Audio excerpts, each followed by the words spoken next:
नमस्कार, मी विजय सोमकर पाटील. तर आताची सर्वात मोठी खुशखबरी आलेली आहे. दारूबंदी पोलीस भरती 2025 अर्थात राज्य उत्पादन शुल्क भरती याची सर्वात मोठी जाहिरात आलेली आहे. व इतकंच नव्हे तर याचं नोटिफिकेशन जाहीर झालं मित्रांनो. त्याला आपण बघूया. तर बघा मित्रांनो, शिपाई या पदासाठी 1050 जागा रिक्त आहे. सब इन्स्पेक्टर या पदासाठी 673 जागा रिक्त आहे. लिपिक या पदासाठी 492 जागा रिक्त आहे. व इतकंच नाही तर पथक यासाठी 129 जागा रिक्त आहे व जवान चालक यासाठी 200 जागा रिक्त आहे. मित्रांनो, अर्थात ही संपूर्ण वेकेन्सी 2596 ची असणार आहे.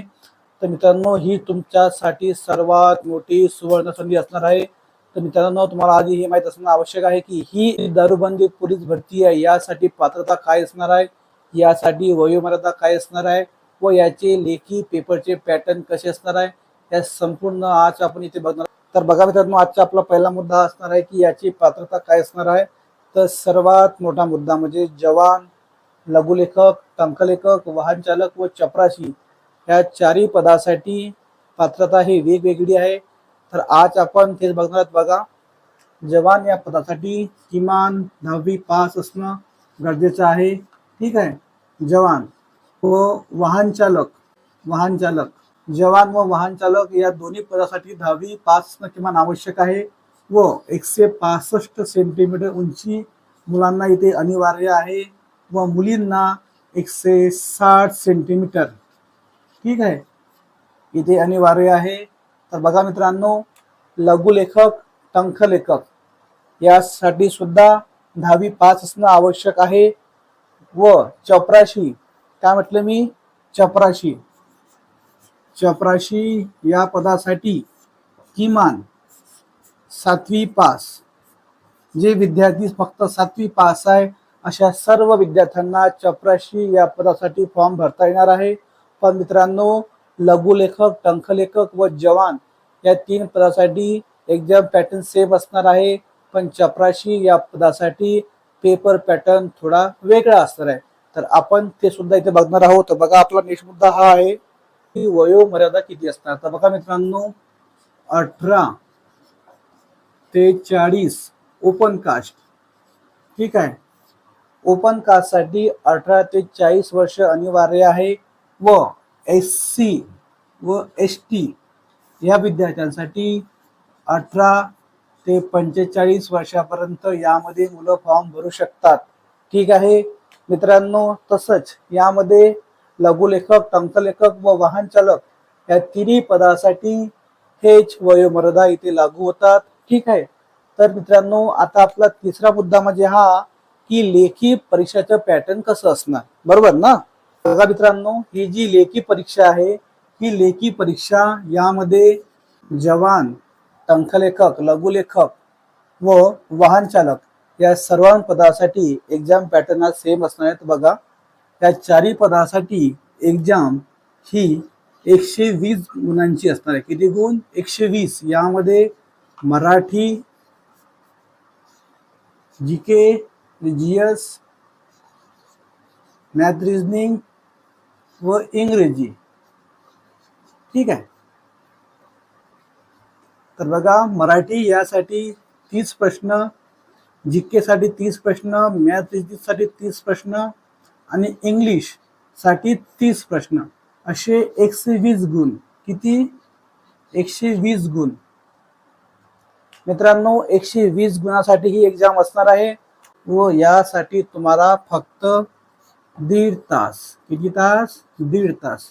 तुम्हाला 1.5 तासामध्ये ही एक्झाम सॉल्व करायची आहे. 120 प्रश्न असतात. 1.5 तासामध्ये तुम्हाला पेपर सॉल्व करणं अनिवार्य आहे. मित्रांनो, यामध्ये सर्वात मोठी गोष्ट म्हणजे यामध्ये 1/4 निगेटिव्ह मार्किंग आहे. तुमचे 4 प्रश्न चुकल्यास तुमचा 1 गुण इथे कमी केला जाणार.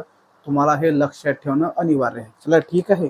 तर हे बघा मित्रांनो, चपराशी या पदाचा जो अभ्यासक्रम आहे तो मित्रांनो 50 प्रश्नासाठी मराठी विचारतात, 50 प्रश्न इंग्रजी, 50 प्रश्न जीएस व 50 प्रश्न मॅथ, रिजनिंग. मित्रांनो, टोटल 200 व 2 तास.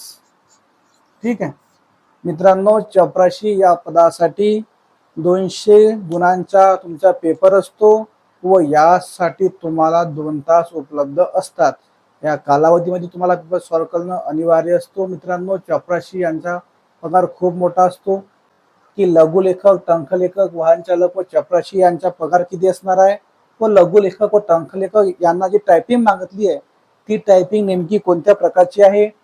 तर मित्रांनो, आता आपण ते बघणार आहोत, पण त्याआधी तुम्हाला आधी हे माहीत असणं आवश्यक आहे की लघुलेखक व टंकलेखक यांची जी पात्रता आहे यामध्ये नेमका कोणता फरक आहे. तर बघा, जे लघुलेखक आहे यांना 10वी पास, ठीक आहे. जे लघुलेखक व टंकलेखक या दोघांना सेम मागितलं 10वी पास. पण का म्हटलं मी पण, यामध्ये शर्त अशी आहे की हे जे पद आहे लघुलेखक यामध्ये इंग्रजी फुल टी, मराठी 30, पण हे और मध्ये आहे. ठीक आहे मित्रांनो, तुमच्याकडे ह्या दोनपैकी एक जरी तुमच्याकडे सर्टिफिकेट असेल टायपिंगचं तर तुम्ही यामध्ये फॉर्म भरू शकता. पण मात्र तुमच्याकडे 100 प्रति मिनिट चे प्रमाणपत्र असणं आवश्यक आहे. हे यामध्ये मोठी शर्त आहे. ज्या विद्यार्थ्यांकडे प्रति मिनिट 100 शब्दाचं टायपिंग सर्टिफिकेट असेल व 30-40 पैकी एक असेल असे विद्यार्थी लघुलेखक व टंकलेखक या पदासाठी फॉर्म भरू शकतात. ठीक आहे. तर मित्रांनो, आता नेक्स्ट मुद्दा म्हणजे हा आहे जे वाहन चालक आहे. मित्रांनो, वाहन चालकासाठी तर 10वी पास मागितली आहे व त्यासाठी तुमच्याकडे जड वाहन व हलके वाहनचा चालक परवाना असणं आवश्यक आहे. तेव्हाच तुम्हाला हा फॉर्म भरता येणार. ठीक आहे. लघुलेखक या पदासाठी 41,800 ते 1,32,300 इतका पगार तुम्हाला भेटतो. ठीक आहे. तर टंकलेखक या पदासाठी तुम्हाला 25,000 ते 81,100 इतका तुम्हाला पगार दिला जातो. व इतकंच नाही तर वाहन चालक व जवान यांना 21,700 ते 69,100 इतका पगार यांना दिला जातो. व इतकंच नाही तर चपराशी या पदासाठी 15,000 ते 47,600 इतका तुम्हाला पगार दिला जातो. मित्रांनो, हा फक्त तुमचा पगार आहे. यामध्ये महागाई भत्ते तुमचे जर पकडले तर हा पगार तुमचा जाईल 60च्या वरतं, हा पगार तुमचा जाईल 35च्या वरतं व वाहन व जवान यांचा पगार जाईल 32 व चपराशी यांचा पगार जाणार 27,000च्या आसपास. मित्रांनो, ही तुमच्यासाठी सर्वात मोठी सुवर्ण संधी आहे. ठीक आहे. तर मित्रांनो, आता आपण बघितलं की लेखक, टंकलेखक, वाहन चालक, चपराशी व दारूबंद पगार किती असणार आहे. मित्रांनो, आता आपला नेक्स्ट मुद्दा हा आहे की शारीरिक पात्रता काय असणार. तर बघा मित्रांनो, जवान या पदासाठी आता आपण बघितलं आहे की मुलांची उंची 165 व मुलींची 160. ठीक आहे. हे मुली व हे मुले. ठीक आहे मित्रांनो, यामध्ये जवान या पदासाठी मुलांना 1500 मीटर असतात 30 गुणाला व 100 मीटर असतात 30 गुणाला व गोळा असतो 20 गुणाला. म्हणजे यांची ही फिजिकल झाली 80 गुणांची. ठीक आहे मित्रांनो, 120 गुणचा तुमचा पेपर असतो लेखी व 80 गुणांची तुमची फिजिकल, अर्थात 200 मार्कांच्या आपली फिजिकल व पेपर ह्या दोन्ही मिळून तुमचा रिझल्ट डिक्लेअर केला जातो. ठीक आहे मित्रांनो. तसंच मुलींना सुद्धा हेच आहे की मुलींना 1000 मीटर धावणं 30 मार्क, 100 मीटरला 30 मार्क व गोळा 20 मार्क असे 80 गुण. हे झालं मुलींच्या शारीरिक पात्रतासाठी. आता आपण हे बघितलेलं आहे.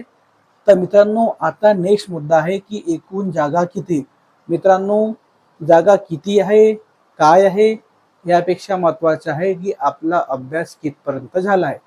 मराठीमध्ये वाक्यरचना, समानार्थी शब्द, म्हणी, वाक्यप्रचार, समास यावर सर्वात जास्त प्रश्न विचारलेले आहे.